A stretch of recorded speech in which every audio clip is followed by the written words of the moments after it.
Today I had one of those days where I really wasn't feeling it. I had planned to do block pulls today, and I knew it wasn't going to go well. Literally from the bar set or the first plate set, I started feeling my lower back fire up. Quite stiff today. Body's kind of fatigued. So I knew kind of even from waking up this morning today wasn't going to be a productive day in the gym, in the sense of, I wasn't going to feel good. Nevertheless, I went to the gym, and it got me thinking throughout the whole day, like, what is that thing that makes me go, even on days that feel like this? I've said, in the past that the majority of days are not going to feel fantastic. There's only going to be a minority of your days are going to be where you feel excellent and you feel like you can attack. Last 3 days, I've kind of pushed a little bit. Last 2 days, at least, I pushed a little bit with those 180 kilo back off triples. And then yesterday I did 5 sets of 5 with front squats. So it's kind of all come to a head, and I kind of need to repay some recovery points. And so today was one of those days where I wasn't kind of feeling flash. And as you guys know, I auto-regulate everything, and I try to kind of listen to my body. So today I started off with block pulls. I was hoping I was going to see what I can do. I tried to completely cut down the volume. So I was, I think I did the bar for 10, and I did 70 for 5, I think. I don't think I did more than that. I might have done 10. We'll see here, I guess. But my plan was to do very minimal reps leading up to the kind of heavy stuff. What was that? 5, 10? Looks like I did 10 here with this thing. So I did 10, bar, 70. And then later on I did 5s and then singles. And I basically got up to 260 kilos. I tried to get a PR. Even though I wasn't feeling it. I kind of felt 240 went all right. Even though my back was kind of not feeling 100%, I didn't feel strong. The bar kind of moved really well with the 240. I looked back at the replay of the footage and I thought, that looks pretty good. Let's kind of test out 260. And 260 didn't want to budge. So, sometimes I have, these feelings where I rock up to the gym and I feel crap, and I get surprised. And other days I feel crap and I warm up and I still feel crap. So it was a crap day today. The gym was packed. There was so many people around. It was really, really cramped. There was one guy basically standing at like 40, 50 centimeters away from me when I was squatting. It was just packed out. Literally, there was no space anywhere. So it was hard to record. On the way to the gym, I caught the worst freaking traffic. It took me 45 minutes to get to the gym. So he was kind of like, I'm not feeling the greatest. And then all these other things kind of pile on. It's kind of like, oh man, today's going to be a drag. But it got me thinking, man. It got me thinking along the lines of, why am I in this car? Like I was driving to the gym and I kind of started kind of self-reflecting. Why am I in this car? Like, I know it's not going to be a good session today. Like, I've been surprised before with my feelings, but today kind of felt extra crap. Fatigued, tight. And tightness is a big thing for me. If I feel super tight, that's kind of like the number one symptom that kind of hasn't let me down before. If my hips are really jacked up, that must be really, really tired. Whereas the brain, the psychological stuff, I'm feeling tired, I might yawn, I don't feel, as soon as you warm up, it's a completely different story. But with tightness is one of those symptoms that is very reliable. If you wake up in the morning and you're super tight, it's likely you're going to be tight throughout the day. You can stretch and you can have, momentary kind of improvements, but soon after your body's going to lock up again. It's basically just asking you to rest. And so, in auto regulation, I try to do that. So I didn't do any back off sets with rack pulls. I didn't do any back off sets with squats. It was just all kind of like singles all the way through with the heavy weights. You can see the 240 here. I thought this moved all right. That's kind of what made me try the 260.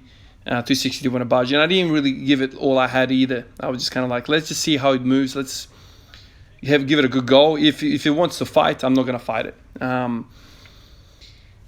So it makes me think, what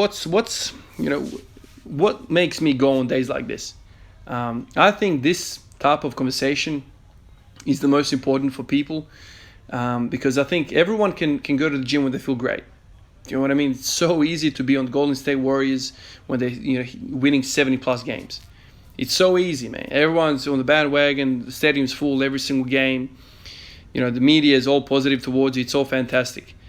That part of it is like a default setting. Everybody wants to be around success and when things are going well.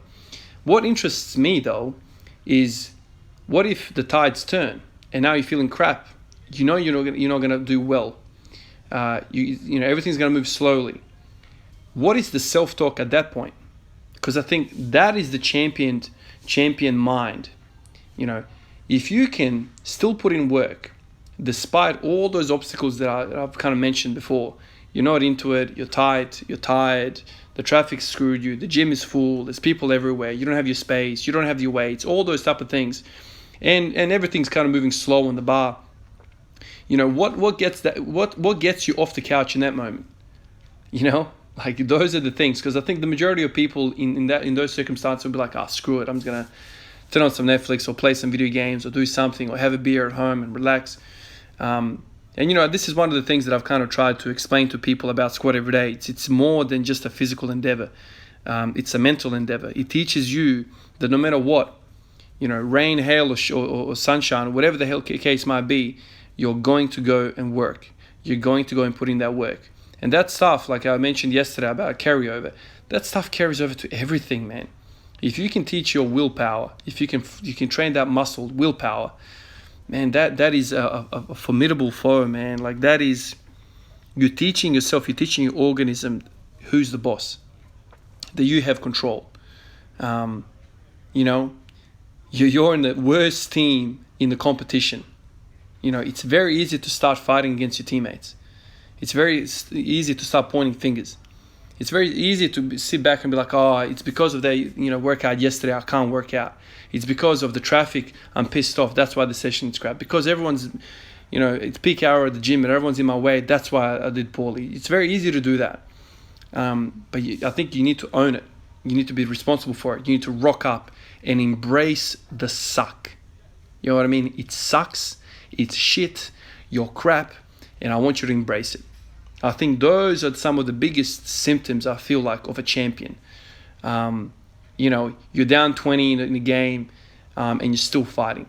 You still want to dunk on somebody's head and rip their head off. Your nose is bloodied, everything hurts, you're in a UFC fight, you're getting your ass kicked, and you still don't want to quit. Man, that is the stuff of champions, man. Even if that individual loses, there's a way to lose where you actually have more support and more respect than the winner. Those are the things that I've kind of started to kind of pay attention in my last few years of life. I've kind of looked at the losers, how they behave. When somebody loses the NBA final, how do they behave? Do you have the courage to walk up to the winner and shake their hand and be like, respect, man, you're the better man? It takes courage, man. It takes power to do that. A lot of people are just going to run away and cry in the corner and whatever. But if you walk up to the winner and stick your hand out and be like, you're the better man today, that's respect, man. That's respect. Not a lot of men in this world and women who have the balls to do that. I remember the conversation, back in the day when the Pistons lost and they, walked off the court without, the clock was still running and they walked off the court and they got murdered for that by the media because, it was a cowardly move. They just walked off. And you see it all the time, like this sort of stuff. It's like they're so sour, they do that. And it leaves everyone sour. It's a shit move. You're weak. You've been beaten and you're crying now. You got beat. Whatever. Walk up to the guy and shake his hand. All of a sudden, I feel like the winner and the loser are on the same level. Because one guy's got balls to walk up to the winner. Anyway, so basically that mentality is what I think about on these days. I'm feeling shit. I know I'm not going to hit 210 or 220 or 230 or whatever the case might be. I'm not going to hit anything. This is purely just hitting the clock, put in some time, teach my willpower what's up, teach my body what's going on, get some blood through the system and go home. That's literally what this session is. And I think a lot of people, don't see that. They see me training, they're like, man, you're an idiot, for doing this. Some of you guys, there's only a very, very few guys who criticize the hell out of me in the comments. And they go, you're an idiot, blah, blah, blah, blah, you need to rest, blah, blah, blah. I think these guys don't understand that life is not just a physical existence. There's a lot more to it. And life is going to kick you in the balls. Life is going to get you down. And how are you going to, is your squad going to help you with that? Is your squad going to, your numbers are irrelevant. It's how you process psychological trauma. It's how you process the mentality of life. And I feel like you can teach yourself this through the gym. Rock up to the gym even when you're feeling shit. Rock up to the gym when you're not expecting anything good. Now that's respect, man. I want to shake your hand if you do that. Because The default move is to turn on Netflix and eat some ice cream. Everyone can do that, man. Even the fat slob at home sitting around who's never trained, he does that by default. That's what everyone wants to do. How about you do something that's uncomfortable? How about you teach your body to be comfortable, uncomfortable? I want you to get comfortable feeling that crap. You know, that's what's up. It's very easy to be part of the Golden State Warriors. Everyone's draining threes, you're blowing everyone out. That's easy, man. Why don't you jump back and then play for the Detroit Pistons in the last few years? They've been shit. Let's talk about that locker room. Not a lot of smiles are happening there because they're getting blown out every game.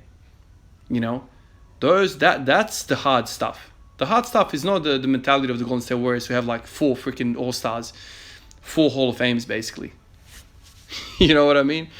So that's the mentality that I have. I'm like, okay, who's going to rock up? Who's going to rock up on the days when it's rainy, cold, windy? You know, that's the stuff of champions, man. Everybody knows that you can flex in front of the mirror when you got a pump on. That's cool, man. That's cool. Everybody's got courage when there's 30 dudes versus 1. It's like pack mentality. You know, there's like 5 guys on 1. Everyone's walking around, you know, let's spread. Everyone's cool. You know, I'm so powerful. But each of those guys, when they're alone, they're little, you can't see them. They shrink, you know. So I basically what I'm saying is I want you to be strong even when you're weak. I want you to be comfortable even when you're uncomfortable, you know. And I think all that stuff that I'm talking about is carried over everywhere. Your self-esteem, your presence. When you walk into a room, you know you kind of, you know, you're worth something. Because no matter what, the winning part is easy, man. It's how you process defeats. It's how you process adversity. That's what's up. That's what I look at. And this is why I love the biggest thing that I'm proud of with this Squat Everyday business is that I've rocked up every day, man. I look back and I'm like, man, this is a lot of freaking days I've rocked up. Everything else to the side. I've shown myself. When I look at myself in the mirror, I can say, you're one persistent motherfucker, man. You've got discipline. You've got willpower. Respect. Despite the numbers and all this sort of crap.